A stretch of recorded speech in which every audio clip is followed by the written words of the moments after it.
La información está aparentemente donde quiera que vayas. Literalmente en tu mano, en tu teléfono. ¿Te has puesto a pensar cuánta es información de verdad y cuánta es infoxicación? Te invito a hacer un viaje para buscar información precisa y de calidad. Un viaje al centro de los datos. Hola, ¿cómo están? Gracias por acompañarnos una nueva semana.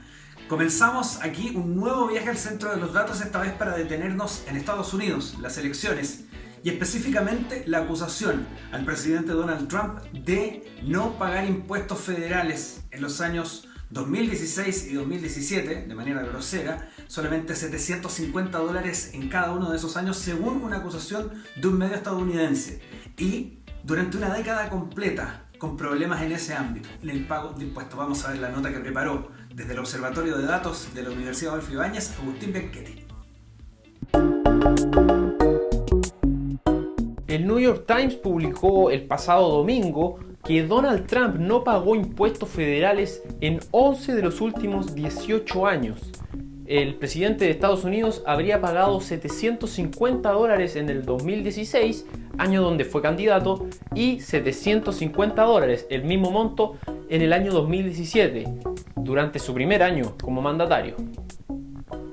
El reportaje afirma que, además, muchos de los negocios reconocidos de Trump, como sus campos de golf o su hotel en Washington, reportan grandes pérdidas de dinero, decenas de millones de dólares al año, que le han ayudado a disminuir sus impuestos. Asimismo, Ivanka Trump habría recibido honorarios de consultoría como parte de la organización Trump. Esto también habría ayudado a reducir los gastos en la cuenta tributaria de la familia. Cabe decir que Donald Trump es el primer presidente de los Estados Unidos en décadas que se ha negado a transparentar sus finanzas e información tributaria. Esto lo diferencia de presidentes como Barack Obama o George Bush, quienes, según New York Times, pagaban de manera habitual más de $100,000 al año en impuestos. En una conferencia de prensa, el presidente calificó la investigación del medio como una fake news, y Alan Garden, uno de sus abogados, declaró que Trump ha pagado decenas de millones de dólares en impuestos personales al gobierno federal, incluyendo el pago de millones en impuestos personales desde que anunció su candidatura en 2015. No obstante, con el término impuestos personales, Garten pareciera estar combinando el impuesto a la renta con otro tipo de impuestos como el Medicare, Seguridad Social o impuestos que corresponden a sus empleados domésticos. Este reportaje se dio a conocer a poco más de un mes de las elecciones presidenciales de Estados Unidos, donde Trump competirá contra el demócrata Joe Biden por el sillón presidencial.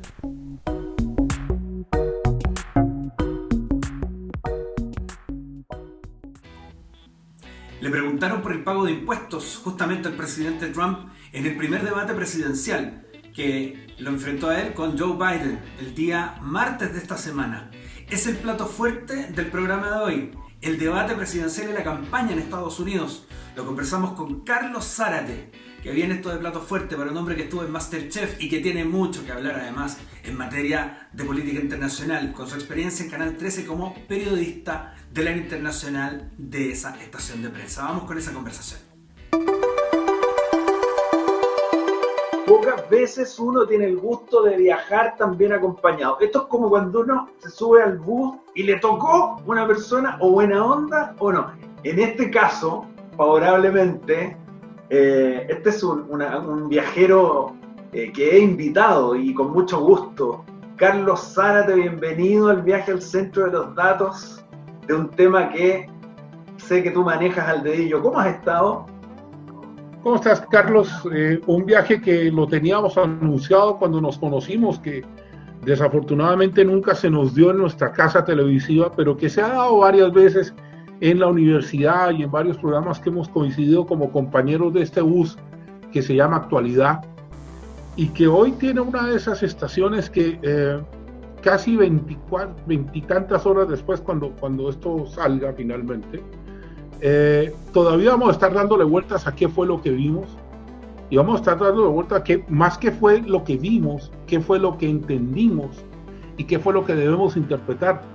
Y esto para un periodista internacional, y tú eres de los nuestros, por más que estás prestado a la academia, es desafiante, ¿no? Tiene su cuento. Es súper desafiante. Bueno, tú decías 24 horas después, porque transparentando nosotros, este programa se estrena jueves 22:30 horas, pero a esta hora que estamos grabando es día miércoles, y todavía no pasan 24 horas del debate. Y me decías tú fuera de cámara, y el mundo se ha vuelto loco, Carlos Franco, tratando de buscar ganadores. ¿No está ahí la brújula, Carlos? ¿No hay que mirar para allá? ¿Quién ganó, quién perdió? Yo creo que aquí lo que sí puedo decir con certeza, con la vieja anécdota esa de quién es su mamá en el derecho, y en derecho con certeza la mamá de uno es la mamá de uno, salvo que uno sea adoptado, es que los grandes perdedores son los norteamericanos.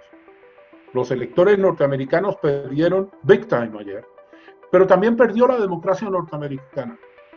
Y me voy a explicar. Primero los electores, porque los que estaban indecisos, con 128 interrupciones en 90 minutos, difícil, no entendieron nada. Si uno que lo ve de formación profesional, yo incluso lancé una exclamación en redes sociales que era, por favor, alguien que me venda paciencia para poder entender eso, porque a veces no entendí.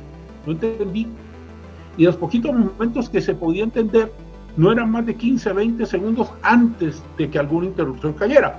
Fueron 128. El moderador Chris Wallace 25 veces trató de callar al señor presidente de los Estados Unidos, infructuosamente, nunca le hizo caso. Y Biden, para que no salga inocente en todo esto, interrumpió una docena, 20 veces, no sé, bastante menos que el presidente. Ese fue el elector. Pero la democracia norteamericana ayer salió herida y malherida, porque si estos son, o este es, el país que a nosotros nos da lecciones de democracia, respeto a los derechos humanos, respeto a los partidos políticos, que sanciona a todos aquellos que se salen en el mundo de ciertas normas de convivencia, bueno, ayer presentaron su candidatura para dejar ese cargo y dejárselo, no sé, a Angela Merkel en Alemania, a otro tipo de líder, porque lo de ayer, Carlos, y usted sabe que yo nunca oculto y digo lo que yo pienso, de pasada me compromete a mí, no al lugar donde trabajo y no a quien nos está transmitiendo, fue paupérrimo. Esa es una expresión que a mí me viene dando vueltas todo el día he estado, ¿qué le digo? No, caótico, no, eso fue caótico. Pobre, no fue paupérrimo, porque la sensación con la que tú te quedas es, ¿y de qué hablo? ¿Cuál fue la gran propuesta? Ninguna. ¿Cuál fue la gran pregunta? El pobre Chris Wallace, que es un tipo que pues yo lo respeto, tiene su oficio, ayer tiene que haber llegado a la casa, haberse tomado, si es que toma, un whisky triple y haber rogado que eso hubiese sido una pesadilla. Yo la verdad empaticé con Wallace también, me puse en sus zapatos y era una doma de toros bastante difícil de conseguir. Y yo puntualmente quedé muy mal de entrada, o sea, el primer bloque del debate fue insufrible. Todas las preguntas que hacía Wallace, Donald Trump las llevaba a cualquier lugar, y en algún momento me quedé con una idea que encontré muy fuerte, cuando Joe Biden le dice a Donald Trump, mira, no se lo dice a él, no, pero le dice al público norteamericano, le dice, este señor no tiene idea de lo que dice, no tiene un plan de salud, no tiene ninguna contrapropuesta al Obamacare que tanto cuestiona, pero porque no tiene idea de lo que dice. Y yo pensé, en ese momento pensé, realmente esto es una escena de una película, ¿no? Porque no parece ser la manera en que debaten dos contendores hacia la Casa Blanca. Bueno, cuestiones que quedan ahí como las primeras impresiones. Carlos, ¿qué se está jugando Estados Unidos hoy día? ¿Qué es lo que a ti te llama la atención? Porque yo pensaba en esto de la herencia democrática norteamericana. Si nosotros nos salimos del modelo de democracia de los griegos, de miles de años atrás, ¿no? El modelo de democracia que conocemos con la división de poderes, con las lógicas de cómo funciona hoy día una república como la chilena, está inspirado en el modelo estadounidense. El primer presidente de democracia moderna es Washington. Entonces, ¿qué es lo que hoy día tenemos en ese modelo de democracia, esta situación tan particular? ¿Qué es lo que se juegan los norteamericanos en la elección del 3 de noviembre, a tu juicio? Lo que pasa es que, mire, esta es una respuesta, voy a hacer lo menos gráfico y ordinario que pueda, para que se entienda mi respuesta. Eso es cuando uno toma un palo sucio de algo, y por donde lo tome y diga uno lo que diga, se va a manchar. Me explico. Si Donald Trump es reelecto, Estados Unidos se va a 4 años más de esta guerra de guerrillas con los demócratas, con la seguridad de que cuando Trump termine, va a venir un presidente demócrata. Esa es la seguridad que los demócratas podían eventualmente tener. Malas noticias, no es así. Trump en el comienzo, hace unas 5 o 6 semanas atrás, habló de que él necesitaba 12 años y la gente lo aplaudió loca. Pocos, me precio, nos dimos cuenta y dijimos, ojo, que aquí está hablando de modificar la Constitución o cambiar la Constitución o cambiar una costumbre republicana. Entonces los gringos lo que se juegan es 4 años más de esto, que yo no me puedo poner a criticarlo desde el punto económico, parece que funciona, pero hay varias cosas que a mí no me funcionan. Líderes del mundo que chantajean, presiones que van y vienen, personas que no duran en el cargo, descalificaciones de los rivales, o hay un acto sereno de reflexión el 3 de noviembre y Trump es derrotado. Cuidado, derrotado hasta por ahí nomás, porque también lo dijo en el debate, él va a hacer contar hasta el último voto y va a estirar el elástico. Y acuérdese usted, amigo mío, que la posesión del presidente de Estados Unidos es sí o sí el 20 de enero. Usted imagínese, porque pasó en Gore versus Bush versus Gore, que la Corte Suprema paró todo a unos mes y tanto antes de la asunción del presidente. Dijo, ya no más, ya no resistimos. Usted imagínese a un Trump vociferando que le robaron la elección, porque ayer dejó el escenario hecho. Entonces, lo que se juega en los gringos es algo que yo no quisiera estar en los zapatos de los líderes gringos, de verdad. Porque si uno decía, cuando Barack Obama llega al poder, bueno, es el primer afroamericano, vamos a ver qué pasa. Bueno, Estados Unidos resistió a Obama, Perú resistió a Ollanta por llamarlo de alguna forma. Nosotros en el comienzo de la democracia resistimos también algún par de presidentes. Uy, ¿qué pasa si este llega? ¿Qué sé yo? Bla, bla. Pero el problema es que Trump ya habló de fraude. Viene hablando de fraude sostenidamente hace 3 semanas, 4 y un poco más. Entonces, ¿qué les espera? Yo no quisiera estar en ese pellejo. Yo recordaba, hablé con Andrea Ovaide en ADN, y recordaba el episodio de la elección de Hillary, la fallida elección de Hillary. Eran las 3 de la mañana y Hillary todavía no reconocía que Trump le había ganado. Yo no me quiero encontrar con un escenario el 3 de noviembre que por estas cosas de la política norteamericana los swing states no sean concluyentes y haya que ir al voto por correo. 40 millones de votos. Y con uno solo que Trump encuentre defectuoso, mal validado o lo que fuera, va a haber una pelea de proporciones. De hecho, ayer Trump en algún minuto le dice a la gente, oiga, vayan a vigilar los votos, vayan a ver cómo se cuentan los votos, a sabiendas que los votos en Estados Unidos nunca se cuentan en la mesa, se tabulan en otra parte. Entonces ahí está creado todo un clima de que si Trump es derrotado, lo derrotó el sistema. Los antifa, los yo no sé qué. De verdad, me estás poniendo a interpretar una cosa que es bastante más grande que la cabeza que yo tengo. Pero es bien interesante porque bueno, la idea de esta entrevista es abrir conversaciones. Yo sé que tú eres un muy buen conversador, he tenido el gusto de compartir contigo en distintos escenarios. Hemos recordado por ahí las sopas que nos tomábamos en el casino de Canal 13, donde dábamos rienda suelta a estas reuniones de pauta.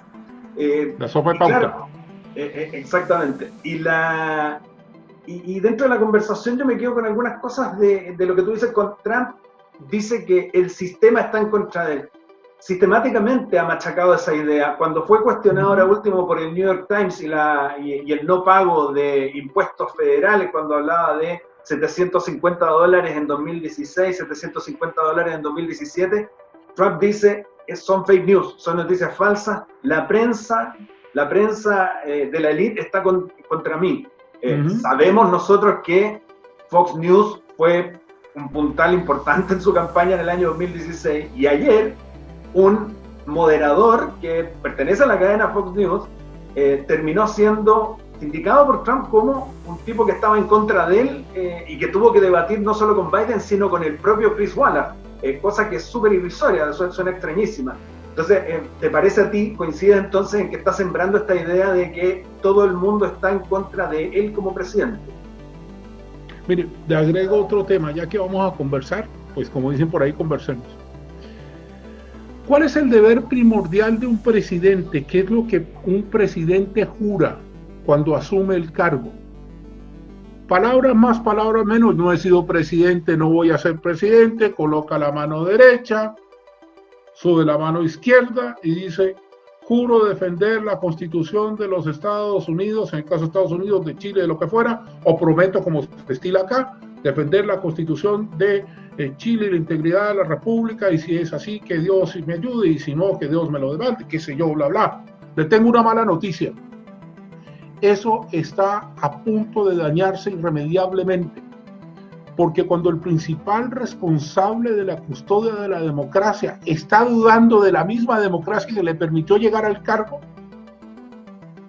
casi que veo un fantasma. Usted sabe que alguien en Naciones Unidas un día se paró y dijo: huele a azufre, ¿se acuerda de eso? Pues Chávez, ¿cómo no recordar ese momento? Bueno, usted vio en Radio Caracas un episodio de esos. Bueno, aquí huele a Chávez. Es la misma táctica que Hugo Chávez usó para silenciar a toda la oposición venezolana, a punta de confrontación personal, a punta no de la confrontación de ideas, sino del bullying, del matoneo. Y resulta que esto está ocurriendo en el país que todos miramos como, bueno, y el país que nos dice a nosotros: cuidado con interrumpir el ciclo democrático porque puede caerle las penas del infierno. Entonces, no, de verdad, Carlos, más allá de que uno pueda sonar pues una conversación un poco extremo en algunos de los enfoques, sí está claro que Estados Unidos se encamina, no por voluntad propia, o quizás sí, a un periodo de un gobierno populista como nunca se había pensado para Estados Unidos. Si había un país en el mundo que tenía garantías contra el populismo, era Estados Unidos. Una justicia independiente, un legislativo independiente, un ejecutivo independiente, un presidente que respeta la ley y que le obedece a la ley. Ayer, cuando se discutió el tema salud, el tema Obamacare, poco menos que Trump, un poco le faltó decir: ¿sabe qué? Y no lo voy a aprobar porque se me da la gana. Y yo puse a la jueza para que la jueza me ayude, eso lo dijo. Pero además dijo otra cosa que a mí me quedó dando más vuelta. Cuando le pregunta por los impuestos, los famosos $750, él dice muy suelto de cuerpo que los estúpidos pagan impuestos y que eres muy inteligente. Pues yo no sé sumar, ¿no? Pero la suma a mí no me gusta. Y ojo, para quienes nos están viendo, no me convierte en anti-Trump, por si acaso. Yo como periodista tengo el deber de decir lo que yo pienso y lo que estoy viendo. Si eso lo hiciera Biden, diría exactamente lo mismo que estoy diciendo. ¿Qué pasa con Biden? Mira, veamos una cosa. Tú decías, Estados Unidos se arriesga a un gobierno populista como nunca lo ha tenido, a pesar de tener toda la institucionalidad democrática que protege justamente la salubridad del sistema, ¿no? Si nos sentamos los datos, 538, que es un sitio especializado en análisis de encuestas políticas, dice altamente probable que gane Biden, 67% de probabilidad que gane Biden, con un algoritmo tremendo que trabaja. Alan Lichtman, que es un historiador que desde el año 87, a partir de 13 preguntas que él hace, que se contestan sí, no, con un cuestionario de 7 preguntas, de 13 preguntas quiero decir, él dice, desde el 87 en adelante predice exactamente el resultado de cada elección. Es el único que no se equivocó con la elección de Hillary y Trump, el único que dijo que Trump ganaba. Y en esta oportunidad dice que Trump va a perder. En esta oportunidad dijo que Trump iba a perder. Bueno, nosotros en el observatorio hicimos también un análisis que nos indica que es altamente probable que gane Biden. Los datos parecen estar con Biden. ¿Aún así tú crees que la tiene difícil? Mire, a ver, ser presidente no es exactamente llegar a la Casa Blanca e instalarse en la Casa Blanca, esa es la parte glamorosa del asunto. Desfile por la avenida Pensilvania, juramento, un día muy frío, el 20 de enero, normalmente un día que hace mucho frío en Estados Unidos. No, ser presidente de los Estados Unidos es un poquito más complejo y tiene que ver con lo que va a heredar y con lo que tiene que subsanar. Va a recibir un país que económicamente tiende a recuperarse. Estados Unidos eso lo ha hecho más de una vez en su historia, lo va a volver a hacer, con un fantasma de la pandemia en plena vigencia, porque para el 20 de enero parece ser que no va a haber ninguna de las vacunas que anunció Mr. Trump tan alegremente hace 3 semanas, que dijo que para finales de octubre iba a haber vacuna, pues parece que no va a haber. Y va a heredar un país que está profundamente dividido entre la alt-right y el alt-left. Por un lado, el supremacismo blanco, que ayer el presidente declinó denunciar, pero hizo otra cosa peor. Le dijo, quédense aquí, Proud Boys. Eso en nuestro país, si lo llega a ser un presidente, Carlos, no te puedo explicar el escándalo que sería que al respalde un grupo supremacista. Y además le disparó en esa misma respuesta el problema a Biden. Le dijo, mire, si esto es un problema de izquierda y usted es de izquierda, usted verá cómo arregla ese problema con los famosos grupos antifascistas, los famosos Antifa, que incluso Biden le dice, mire, Antifa es una idea, no es una organización, pero no se alcanzó a escuchar porque pues el señor vociferaba. Entonces, a mí, volviendo al tema debate, yo creo que Biden va a heredar un país muy complicado y una situación social muy difícil. El Black Lives Matter, que es considerado por Trump como una organización marxista, va a hacer valer su peso. A usted no se le olvide, Carlos, que cuando las minorías son maltratadas y encuentran un vehículo de expresión, las minorías se hacen escuchar. Y créame, porque usted conoce Estados Unidos, yo he estado un par de veces en Estados Unidos, el trato hacia quienes no son blancos es totalmente diferente al trato que reciben los blancos en Estados Unidos. Y no estoy hablando, usted dirá que yo soy blanco. Bueno, en Estados Unidos paso como latino, y como latino a veces uno tiene miedo en determinadas circunstancias porque sabe que no le va a ser favorable la ecuación. Ahora, ¿Biden será capaz de articular eso? ¿Será capaz de rehacer o repensar, como dijo ayer en el debate, la policía? No quitarle los fondos, repensarla. ¿Será capaz de repensar la sociedad norteamericana? El último remesón parecido a este que yo recuerde es cuando Kennedy decide la integración racial a la fuerza, allá por los años 60, y fue un remesón parecido. Acuérdese las imágenes de George Wallace en Alabama, que después terminaría en silla de ruedas en un disparo, entiendo. Y acuérdese todo lo que significó Lucy Parks, si no recuerdo mal el nombre, Martin Luther King. Rosa Parks, Martin Luther King, Andrew Jones, el reverendo. Todo lo que significó ese movimiento para la historia de los Estados Unidos. Este remesón no es ni remotamente parecido al remesón que provocó la guerra de Vietnam.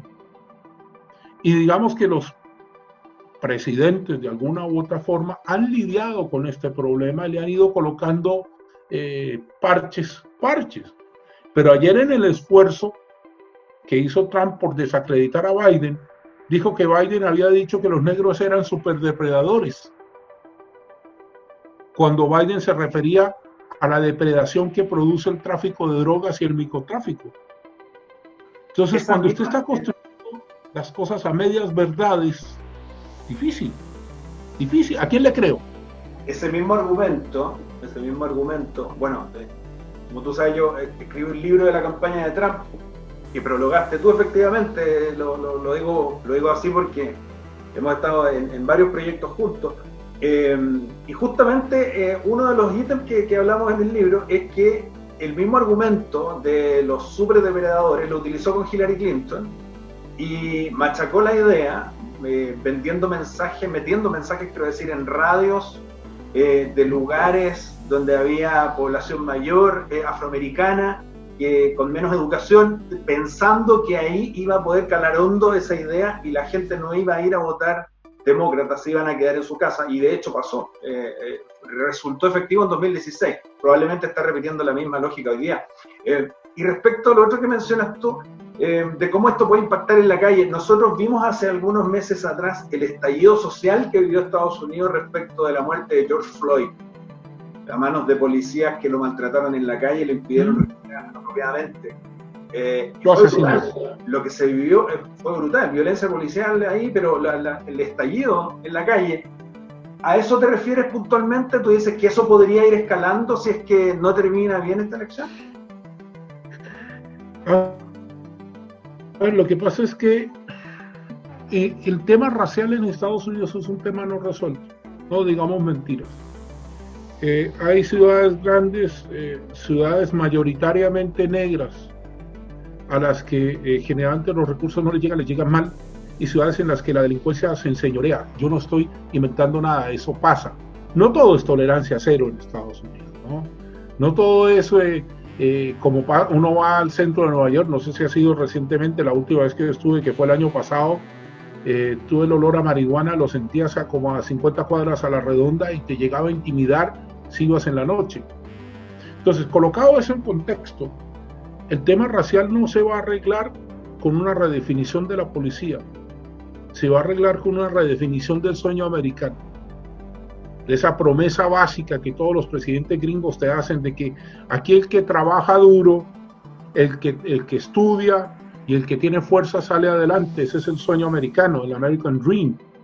Pero el American Dream a mucha gente de Estados Unidos no le está funcionando. Y ojo, no me convierte por si acaso en marxista, leninista, ni zombie, ni nada. Porque aquí cuando uno dice esas cosas, la gente se espanta y dice, pero ¿cómo? Mire las ciudades, sí, pero también vaya a los sectores pobres. O sea, si tú vas a Nueva York y te quedas en Manhattan, Manhattan es muy bonito. Ya, ¿por qué no vas a Jamaica Heights, a Queens, a mirar cómo es la cosa? ¿Por qué no te das una vuelta por los llamados? Porque Nueva York tiene varios barrios que son barrios de colonia. Hay uno para la colonia colombiana, que es Queens, que incluso los colombianos le dicen Chapinerito. Hay otro para los ecuatorianos, para los dominicanos, y tú vas a esos barrios y ves las mismas escenas que se ven acá, solo que se ven en Estados Unidos. Entonces, Biden, o quien gane, para no cerrarme a que Trump vaya a perder, aunque los datos digan eso, la vez pasada los datos también decían lo mismo, y también nos llevamos un palmo de narices. Entonces, Biden o Trump, gane quien gane, va a tener que enfrentar un país que está dividido, y la máxima expresión de la división de ese país fue anoche en ese debate. Cuando quien está obligado a cambiar ideas no puede, porque no lo dejan, hay un moderador que dice, mire, yo pacté con usted unas reglas, y una actitud del presidente dice, a mí me importa un carajo las reglas que hayan pactado, yo aquí hago lo que yo quiero.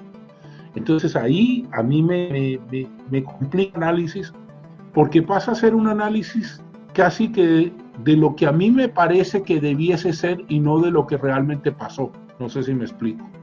Esa dualidad periodísticamente es muy difícil, porque te obliga a sacar de la sopa de la pauta, te obliga a sacar todo lo que hay. Ya, saque, a ver qué queda. Y lo que va quedando al final no es exactamente muy grato.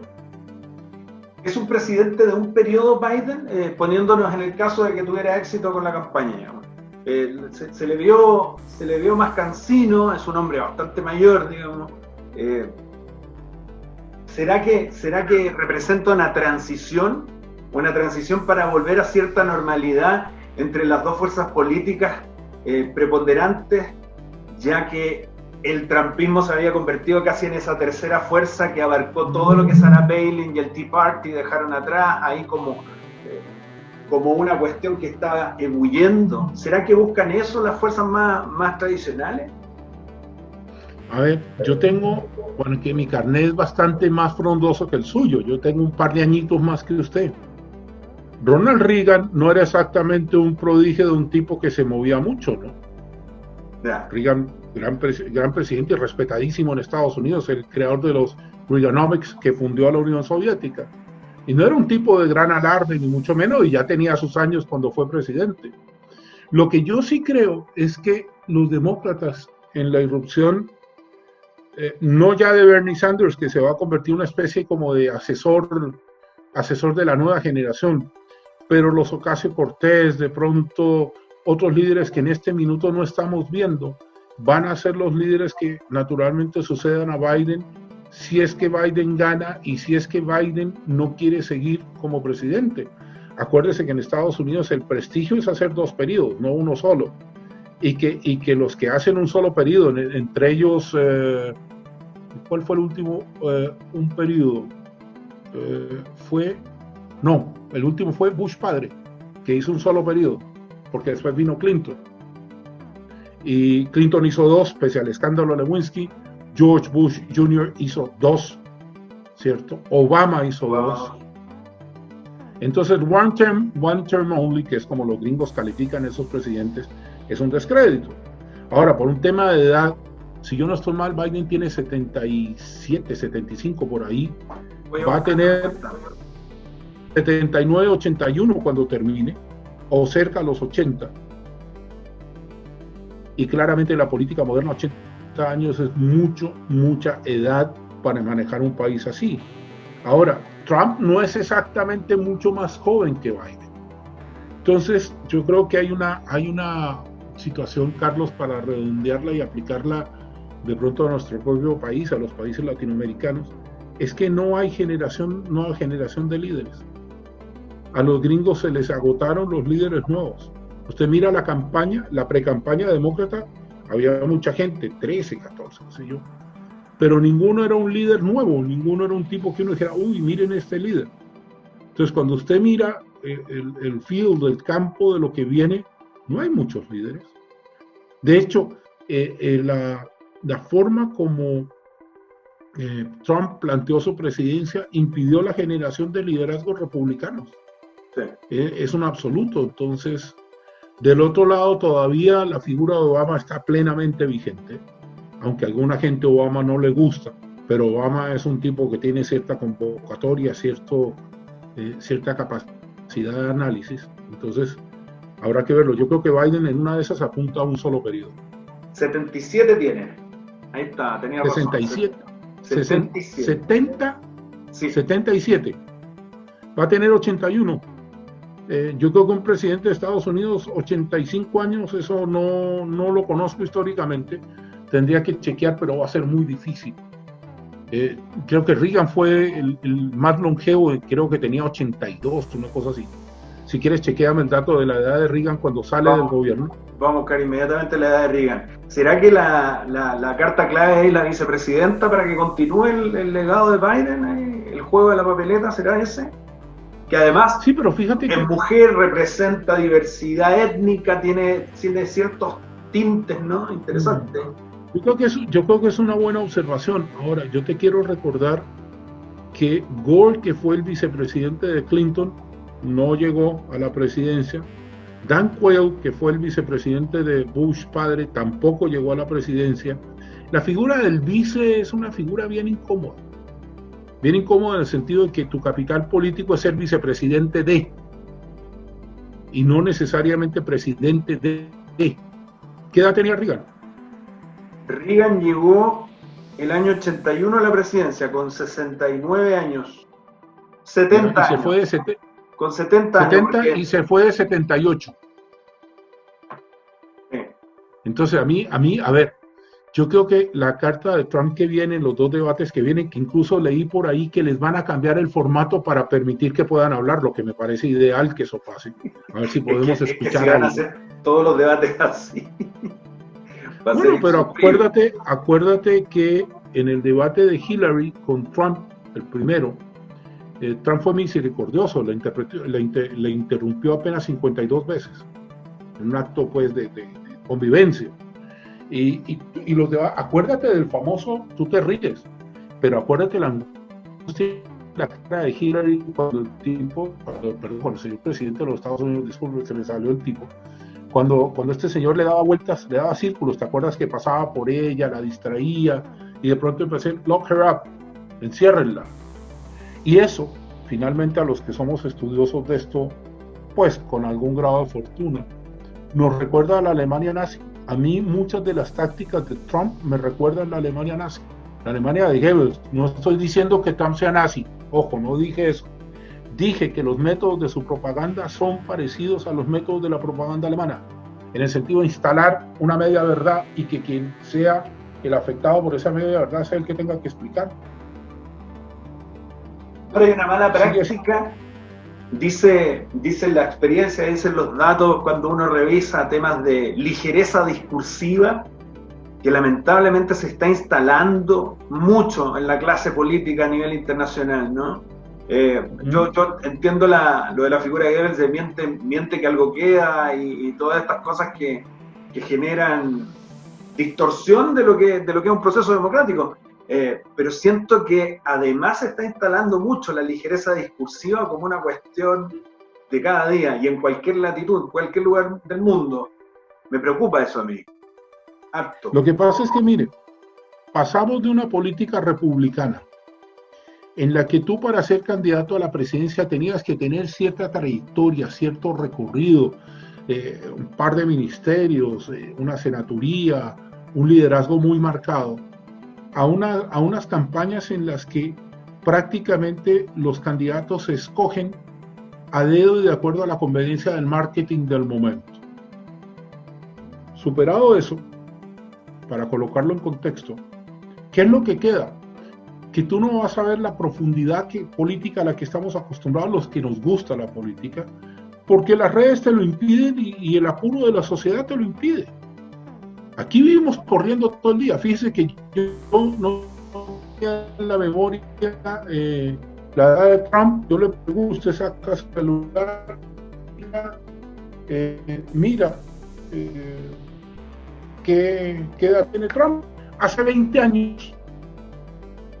Usted no tenía celular y no me lo podía decir, yo tenía que saberlo. Hace 20 años la gente miraba a los oradores en términos de lo que eran capaces de construir. Mire, yo recuerdo, y creo que nos tocó vivirlo juntos, porque usted todavía estaba en el canal, el famoso discurso de Obama en Berlín, Ich ein Berliner, recordando el discurso de John Kennedy. Ya. Ese día, en Berlín habían 100 y tantas mil personas. En el mundo más de 50 millones de personas vieron ese discurso. Hoy por hoy, si usted revisa los discursos de los políticos, se va a encontrar con que lo que menos tienen es política. Y lo que más tienen es una retahíla de hechos que apabullan.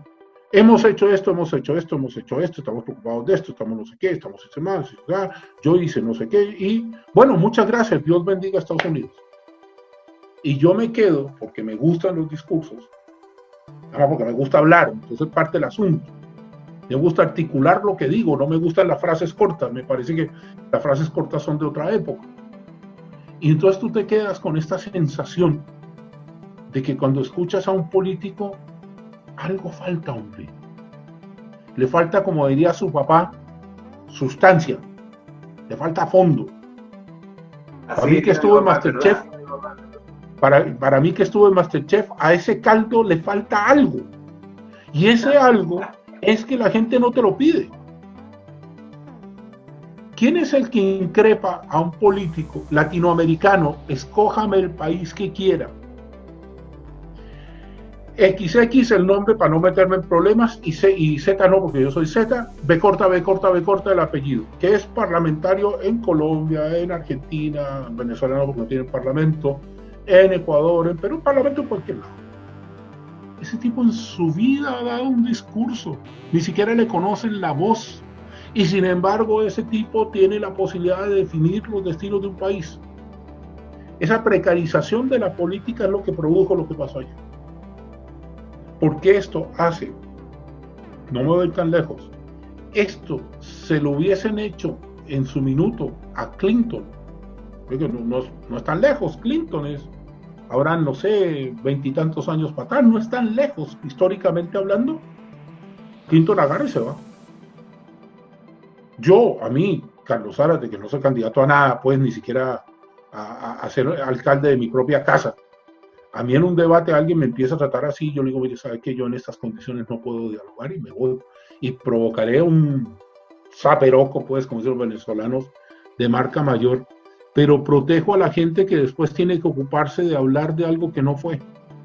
Mire, llevamos 30 y tantos minutos hablando y todavía no podemos hablar una sola cosa de lo que fue. Ni una. Y hasta aquí llegamos, pues. Hasta aquí llegamos. ¿Así? Sí, esto dura media hora. Podríamos decir, como esto es un viaje, podríamos decir, yo me tenía que bajar 2 paraderos más atrás. Y no... O como te dicen los mexicanos, pues te pasaste 3 pueblos. No, mire, Carlos, yo creo que un poco para cerrar le robo 30 segundos. Gracias por la invitación. Estas son esas invitaciones que yo valoro mucho porque puedo decir lo que pienso sin que nadie me vaya a caer encima. Y si me caen encima, finalmente lo dije yo. Pero yo sí creo que al periodismo nuestro, en algún sentido, no porque yo lo haga, nos está faltando ser capaces de tener un poco más de audacia y llamar las cosas por su nombre. Lo de ayer no fue un debate, fue un desaguisado. Y lo que se le viene a Estados Unidos no es un presidente este o el otro, es una división profunda que nos puede llegar a afectar a todos porque la política se va extendiendo a través del mundo. La política no es un fenómeno local, la política de este año, del año 2020, con pandemia, con estallido, con todo lo que usted quiera, es global. Y por lo tanto lo que pasa allá puede pasar aquí. Y yo sí estoy preocupado de eso. Es preocupante. Oiga, me bajo. Carlos Me bajo. Zárate. Me tengo que bajar. Carlos Zárate, Masterchef, gran conversador, tremendo amigo y compañero de trabajo. ¿Qué más le puedo decir? Muchas gracias. Agradezco también que hayas metido tus dichos colombianos entre medio de esta entrevista porque agradezco escucharlo después de tantos años. ¿Sabe qué es lo que pasa? Que a nosotros nos pueden decir la vieja frase de Marroquín y Nacho Pop en Masterchef. Separados al nacer. Tal cual.